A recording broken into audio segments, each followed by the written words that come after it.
Hello and welcome to All About Cars with CarWale. It's our weekly segment where we talk about the news happenings that made a difference. We talk about one of the cars that I drove, and of course we take your questions towards the end of the show. Now, the three things or the three topics that really rocked the automotive world last week, especially for India, I think it was, there was a lot of talk about the MG Gloster. It is MG's third product. The first was the Hector, then you had the electric ZS, and then of course now you have the Gloster. The Hector Plus is just a version of the Hector, so nobody is really considering it as an all-new product. Now the Gloster will go up against the Fortuner and the Endeavour. It's a huge task. But I think MG's done well there. They've got some really nice technologies in, a lot of features that we'll see for the first time in the segment, and given our experience with the Hector, I think you will get a really good quality cabin, and the service end of the things should also be sorted, like the MG Shield that you get on the Hector and the Hector Plus. The other thing that really got our interest last week was the Nissan Z Proto. It's the revival of the Fairlady Z brand. The last car we had was the 370Z, and it was brought to India. It didn't sell too well, of course, given the pricing, etc. Now this one is probably going to be called the 400Z, but we don't have a confirmation on that. Horsepower, 400 horsepower, will come with a twin turbo V6 petrol, and it's not really like a really modern or out there sort of design, but it's a very like it's an evolution more than anything, and it's a nice looking car, so you do check that out. And of course urban cruiser. Now Toyota SUV is always a great combo. Now this urban cruiser is essentially the Brezza, the Maruti Suzuki Brezza, which will come rebadged as a Toyota. They have made some changes on the exterior to make that differentiation. And what we've seen with the Baleno and the Glanza, where Glanza is Toyota's rebadged Baleno, we've seen people go for the Glanza. A lot of them, or a lot of the buyers, are not clear that it is the Baleno. They think it's a Toyota, and that's why they choose it. Now we think that the same thing is going to happen with the urban cruiser. If the Glanza did well, the urban cruiser's got to do even better. It is an SUV, it is Toyota, and we've already seen that the Brezza in general has a very good ownership experience. So that's something that people will experience with the urban cruiser version of the Toyota as well. And now it's time to talk about the car that I drove. So I drove the Renault Duster, the 1.3 turbo. It's about 14 lakh rupees for the manual version. You can also have it with the CVT. Now the new thing about this car, of course, is the 1.3 direct injection turbo petrol. But let's just talk about the Duster in general first. It's a big car. It's a proper 5-seater with a large boot. Right, and at 14 lakh rupees, it is about a lakh or so more expensive than the likes of the sub 4-meter SUVs. So in that sense, it's good value because you get a much larger SUV. It's also a very mechanical SUV, as in there's a lot more connect. You could say that it's old school in that sense, and it's not as well, like insulated, so you can hear things here and there and inside the cabin, but it is a very mechanical, very connected SUV. Now in terms of negatives, I'd say that it probably needs an update on its interior design. Quality of plastics inside could be better. You have the driver's seat, which is height adjustable, but again, it's just that one step instead of the regular or infinite numbers that you can choose, that sort of thing, progressive instead of a two-step thing. But the good part, of course, is the new engine. It's still, the ride quality is still good, handling is still nice, and now this engine, it sounds good, it's fast, it's torquey, and there is a hint of turbo lag, but compared to the regular petrol that they had, and now that they don't have a diesel, I think this is a good alternative to the diesel. Very involving and fun to drive is the 1.3 Duster. And the big news, of course, this week was the launch of the Sonet. Now, the Sonet is essentially Kia's version of the Venue. They share the same platform, but externally you just can't tell that they're the same cars. Completely new sheet metal work and completely revised interiors as well. I think Kia has done a little extra to make that differentiation, and in some parts it looks richer than the Venue. We have driven it. You can check out the video of the car there, and it is available with a diesel engine and a turbo-petrol. You can have an IMT gearbox, a DCT gearbox, a regular torque converter, and in the diesel you can also have a manual. And now important part is what the pricing is like. So here are the prices. The Sonet has been launched with 4 drivetrain options and in 6 trim levels. It starts with a 1.2 naturally aspirated petrol, and this engine is mated to a 5-speed manual transmission. You can have this version in 3 trims: HTE, HTK and HTK Plus, with the pricing starting at 6.71 lakhs. Next up, you've got the 1-litre turbo, and this can be had in 4 trim levels: HTK Plus, HTX, HTX Plus and GTX Plus. It starts at 9.49 lakhs for the IMT and 10.49 for the 7-speed DCT, while the top of the line GTX Plus is priced at 11.99 lakhs. Then you've got the 1.5 litre diesel with a fixed geometry turbocharger, and this only comes mated to a 6-speed manual transmission.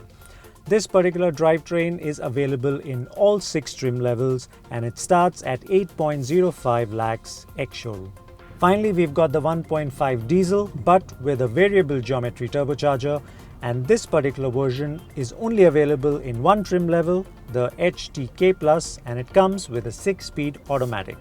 This version is priced at 10.39 lakhs ex-showroom. And let's start with the social questions we've got on Insta.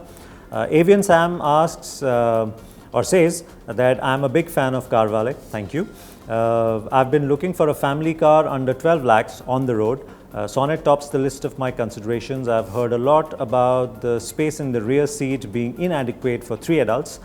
We do a lot of long drives, and I don't want one of my family members to be unhappy. What else should I consider? So, yes, the space in the rear for the Sonet as well as the Venue, which are essentially the same cars, is less. If you can live with that, I think these are great cars to buy in the sub 4 meter SUV segment. But if you want a little more space at the back, we'd spoken about the Duster in the past, like a little earlier, and see if you can expand your budget and get the Duster, then it's great for 3 people at the back. Otherwise, you've got the option of the Nexon, again lots of space in the back. So that's something that you could consider. Next up, we have a question from Khush Gupta. The question is, when are they launching the BMW 2 Series Grand Coupe and the Audi Q2? So Audi's already started teasing the Q2, and we should see it as early as next month. And BMW is also very close to introducing the 2 Series Grand Coupe. Coupe roofline, 4 doors, practical. Maybe a couple of months and you should be able to see that on our roads as well. Rohit, again on Insta, has asked us, I'm looking for a used automatic car, sub 2 lakh bracket, looking for a hatch preferably, but open to bigger options. Will be subjected to 50-kilometer commutes, mostly on highways. He's asked whether the Honda City Type 3 is something that he likes, and should he consider that instead. So I think given the budget and your liking also for hatchbacks apart from the Honda City Type 3, I think the Hyundai i10 automatic would be a better option to go for. It is a newer car, even in the used car market compared to the Type 3 Honda City, so that'll serve you well. So that's what I would recommend that you go for.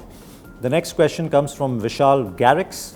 I have a budget of 8 lakh approximately. I have listed the Hyundai Venue S1.2 model. So my question is that, is it a good choice under this budget? So the Venue at CarWale, we've always liked that car. We think it's really well engineered, and it's taken the Hyundai's game a step up. in terms of dynamics, quality, etc. So it's a no-brainer. If you like the venue, you should go for it. No two ways about that.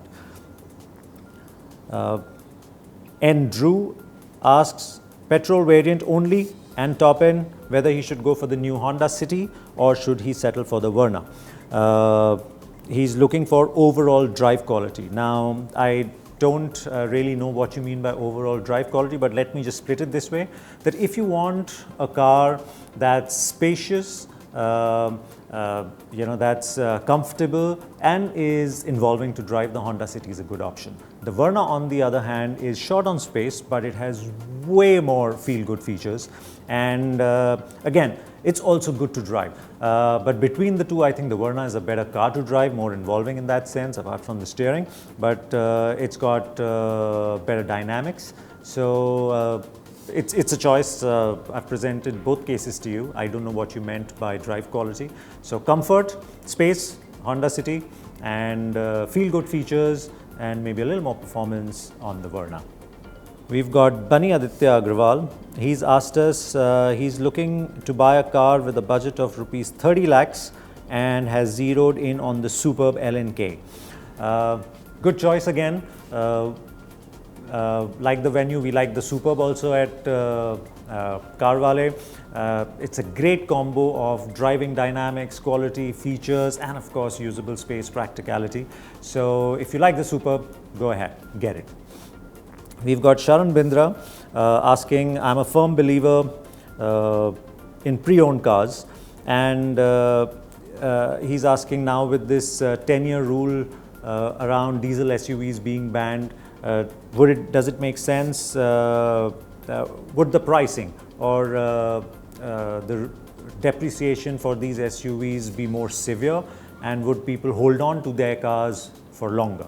So we'll take the last bit first about people holding on to their cars longer. I don't think that's going to happen, because when you're going to buy, when you're buying a new car, whether it's a 4-year cycle or a 5-year cycle, you're going to stick with that because the 10-year rule doesn't affect you in that sense.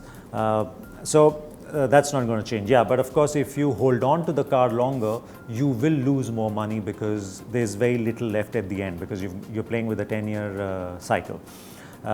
So will there be a severe depreciation or a more serious depreciation on cars for diesel SUVs, even if you buy new and you want to sell? No, I don't think that's going to happen if you sell it in whatever the time period people choose to sell it now, which is about 4 to 5 years.